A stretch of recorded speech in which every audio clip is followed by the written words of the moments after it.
What's up, guys, and welcome to Movie Emporium's spoiler review of Shazam. Thank you so much for watching. I hope you enjoyed my non-spoiler review, which came out actually a couple weeks ago.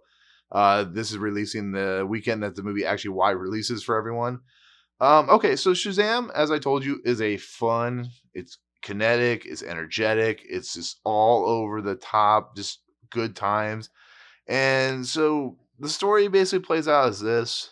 Billy Batson, he ends up in the Shazam lair, whatever it's called. I apologize. I'm not real familiar with the Shazam lore. So forgive me for that. He meets the older Shazam character, who's played by Jaimin Hansu, which is kind of interesting because Jaimin Hansu is, of course, in the MCU. Zachary Levi was in the MCU. So it's kind of cool to see how that plays out. He utters Shazam, gets the Shazam power. He shows up in the train that he escaped in the beginning of the movie, and he and Freddy start learning how to use the special powers he has. They do different ways of like experimenting with what he has. He finds out he has like electric fingers. I love the names that Freddy's giving Shazam, like Mr. Sparkle Fingers, and I think Superman or whatever they're doing. And so they do that. And then you have a flashback where Mark Strong's character is a kid. He is chosen by Shazam, but because his heart is not pure, he is sent off. But the seven deadly sins, which I think are part of the DC universe, they corrupt him, and he is on a mission to find the seven deadly sins to take over their power so he can take over the Shazam, powers and so on and so forth. And so that whole thing happens. Mark Strong finally gets his powers. He takes on the seven deadly sins, which that was my only kind of difference of opinion on takes. I think the creatures are cool, but they're not particularly interesting. They're just there to be cool looking characters that can eat people and kill people. John Glover, who plays his father, gets killed in an interesting way, and his brother gets thrown out a window, which is funny. But yeah, it's just Mark Strong in this movie is a great bad guy. I made a mistake of saying it was in Kingsman, but he was a great bad guy in Kick Ass, and he's just over the top and comedic and overzealous, and he's hamming it up. And that's what you want out of a great villain. You want somebody who's just puts it all out on the line, and he has like the eye that he puts in his eye that controls him from the seven deadly sins. But that takes place, and then while that's happening, Shazam and Freddy are doing their thing. They're trying to figure out how Shazam works. And then, of course, Shazam and Billy Batson, they are put in this foster home with all these kids who Darla, who is the little kid, learns that he is Shazam and she has to keep a secret, but she can't. And that plays out. That's a lot of fun. But then we get into the stuff where, Shazam finally has to learn his powers and he has to protect the family. And we get to, the end where it takes place on like a festival because this all takes place during Christmas. And, we have all that play out. We have, Shazam fighting the Mark Strong character, Sylvana or whatever his name is.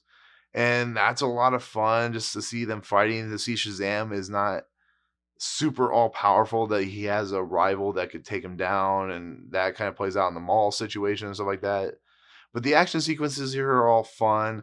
All the foster kids finally become their own type of Shazam with different colors. Adam Brody is one of the Shazam characters. I think he plays the Freddy character as an adult. All these characters get adult characters when they become Shazam.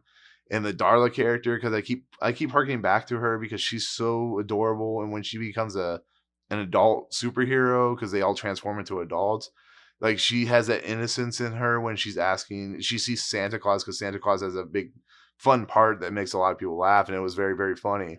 And she's like, "Oh, you're Santa! Oh, I'm so excited! Oh, I want." She tells him what he wants, and it's so good, and everything about this movie is good, and it's enjoyable to see all the foster kids become, the different Shazam characters with different colors. It's nice to see that they get to have fun with the seven deadly sins, and all that kind of stuff plays out. And there's so much good stuff in there. You always have the downtrodden part where Freddy and Billy have argument with each other because they think they're being used against each other, and one wants this, one wants that, and they can't come to terms. And that's a typical 14-year-old argument. but it packs a lot of heart. It's interesting to see that this movie has so much heart because DC movies outside of maybe Wonder Woman, they haven't had that much heart. There's not much there. Batman vs Superman and Justice League. Justice League is a funner movie, but it's not a great movie.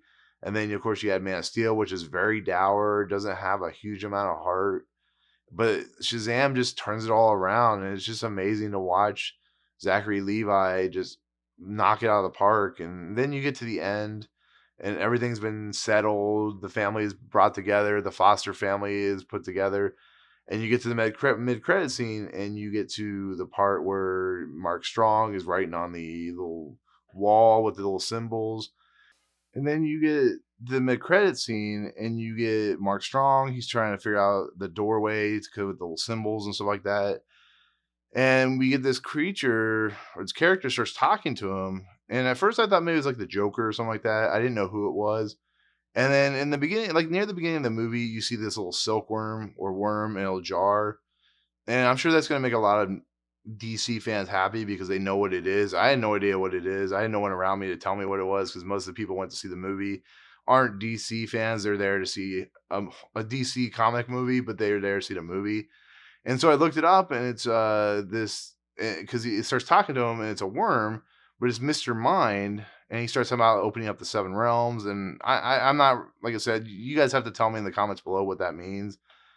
But that's a credit scene that's gonna freak out a bunch of people because Mr. Mind's apparently a hugely popular character. He has an evil society, and I think the DC universe is kind of fun with their villains because you have like Gorilla Grodd, King Shark. You have all these characters that are so weird and goofy that they make the Marvel characters look tame by comparison, but it's cool. And then at the very end, we get an Aquaman joke. They're talking about how they're trying to be telekinesis with a fish because he has a fishbowl. And he's like, "Oh, talking to fish? That's stupid." And that got a big laugh. It was funny because it's a joke on Aquaman. And I would like to see these characters interact, Aquaman and Wonder Woman and Shazam. I hope that happens. I hope this movie does really well because that's a cool thing to play out. It's fun to see DC finally going fun, going creative, just having a good time. And like I said, give credit to David F. Sandberg for going from horror to what this, because there's still horror elements in this movie with the Seven Deadly Sins and some of the stuff going on in this movie, but it's fun to see. So, but there you go. That's my spoiler review on Shazam. Thank you so much for watching. As always, if you like what you see, remember to rate, subscribe, check out the YouTube channel, Facebook, and Twitter. Email nlapolo113@gmail.com if you have any questions. So at this point, I hope you've seen Shazam. Like I said in this non-spoiler review, please tell me in the comments below what you think of the movie. Here, tell me what you think is your favorite part of the movie. I'd be interested to know. But otherwise, I'll see you on the next video. Peace out.